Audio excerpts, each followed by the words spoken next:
প্রথম দফায় ভোট হবার পর আমার যেটা লাগছে সেটা হচ্ছিল তৃণমূল 3rd থেকে 4th পজিশন হয়ে যাবে। নতুন সমীকরণ হবে, নতুন সরকার আসবে, নতুন বিরোধী দল আসবে। এ সরকারে তৃণমূল থাকবে না, বিরোধী দলের আসন পাবে না তৃণমূল। ভোট এবারে কাটবে। তৃণমূল নিচু তলার কর্মীরা ক্ষোভে ফাটছে, তারা অন্য দলে ভোট দেবে এবং আবেদনও করবো আপনারা অন্য দলে ভোট দেবেন।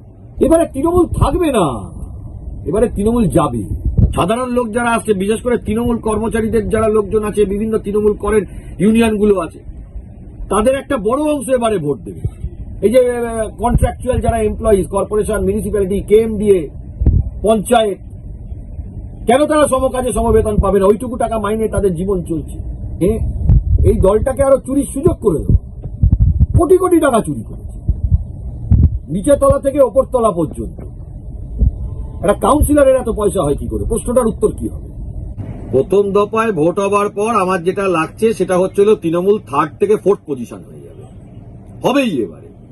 নতুন সমীকরণ হবে, নতুন সরকার আসবে, নতুন বিরোধী দল আসবে। এ সরকারে তৃণমূল থাকবে না, বিরোধী দলের আসন পাবে না তৃণমূল এবারে। কেন বলছি? তৃণমূল 2021 সালে 46% ভোট নিয়ে সরকার চালাচ্ছে। 54% মানুষ তৃণমূলের বিরুদ্ধে। এই 46%-র মধ্যে একমাত্র তৃণমূলই ছাপ্পা ভোট দেয়, 8% জল আছে। সেই জল এবারে আর থাকবে না, তো এমনি 38 হয়ে গেল। এরপরে বিভিন্ন রাজনৈতিক দল ভোটে দাঁড়িয়েছে। এবারে বামপন্থীদের ক্যান্ডিডেট আছে, কংগ্রেসের ক্যান্ডিডেট আছে, বিজেপির ক্যান্ডিডেট আছে, আইএসএফ এর ক্যান্ডিডেট আছে, জনতা উন্নয়ন পার্টি নতুন ফর্ম যে তাদের ক্যান্ডিডেট, আরো অনেক রাজনৈতিক দলের ক্যান্ডিডেট আছে। প্রত্যেকেই কিছু না কিছু ভোট পাবে। তৃণমূলের ভোট এবারে কাটবে। তৃণমূল নিচু তলার কর্মীরা ক্ষোভে ফাটছে, তারা অন্য দলে ভোট দেবে এবং আবেদনও করবো আপনারা অন্য দলে ভোট দেবেন। আপনার বাড়ির ছেলে চাকরি পেয়েছে না তৃণমূল নেতারকে যে টাকা দিয়েছে সে চাকরি পেয়েছে? যারা সরকারি কর্মচারী ফেডারেশন করেন, তৃণমূলের যারা করেন, আপনারা ডিএ পেয়েছেন? পাননি। দীর্ঘ লড়াই করার পর, সুপ্রিম কোর্টে 10 বছর লড়াই করার পর আপনাদের কিছু টাকা ঢুকেছে, তাও পুরো টাকা ঢোকেনি। তৃণমূল যদি ক্ষমতায় 4 তারিখে আসে, আপনারা পাবেন না, আমি চ্যালেঞ্জ দিয়ে বলছি। তাহলে 2019 রোপাতেও দেবে, পার্মানেন্ট অর্ডার করে দেবে বলতো। সরকারি কর্মচারী যারা, তারা এটা জানেন। দেবেন না তৃণমূলকে ভোট। লক্ষ লক্ষ ছাত্রছাত্রী যারা আছে, বিভিন্ন পরীক্ষায় বসছেন।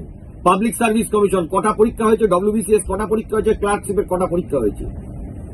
যে কটা হয়েছে ব্যাকডোর অ্যাপয়েন্টমেন্ট হয়েছে, টাকা খেয়ে চাকরি দিয়েছে। কে দিয়েছে? তৃণমূল দিয়েছে।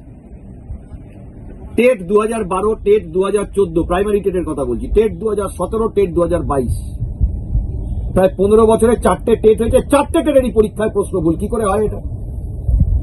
কি করে হয় এটা? যদি আগে থেকে প্রি ডিটারমাইন্ড না করে থাকে একটা এক্সামিনিং বডি, সরকারি সংস্থা, প্রত্যেকবার প্রশ্ন ভুল করছে। লক্ষ লক্ষ ছাত্রছাত্রীরা প্রতারিত হয়েছে। স্কুল সার্ভিস কমিশন প্রশ্ন ভুল, জালিয়াতি অ্যাপয়েন্টমেন্ট, 26,000 চাকরি চলে গেল। সরকার বলল না যে কারা জেনুইন কারা ফেক, আজও বলছে না। প্রকাশ করুক লিস্ট, ক্ষমতা থাকে তো। তাই বারবার বলছি, যারা যারা তৃণমূল করেন আমি তাদেরকে বলছি, যারা তৃণমূল করেন না বা তৃণমূলকে ভালোবাসেন না আমি তাদেরকে বলছি না। যারা তৃণমূলকে ভোট দিয়েছেন, 2011 সালে ভোট দিয়েছেন, 16 সালে ভোট দিয়েছেন, 21 সালে ভোট দিয়েছেন, ভোট দিয়ে আপনি কি পেয়েছেন? আপনার বাড়ির ছেলে চাকরি পেয়েছে? শুধু ভাতা পেয়েছে। কোন রাজনৈতিক দল বলছে যে ভাতা দেবে না? ভাতা তো আগেও ছিল, কংগ্রেস আমল থেকে ভাতা ছিল। সেই সময়কার ইনফ্লেশন আর এখনকার ইনফ্লেশন হলে যে টাকা ভাতা দিচ্ছে তার ট্রিপল টাকা হয়।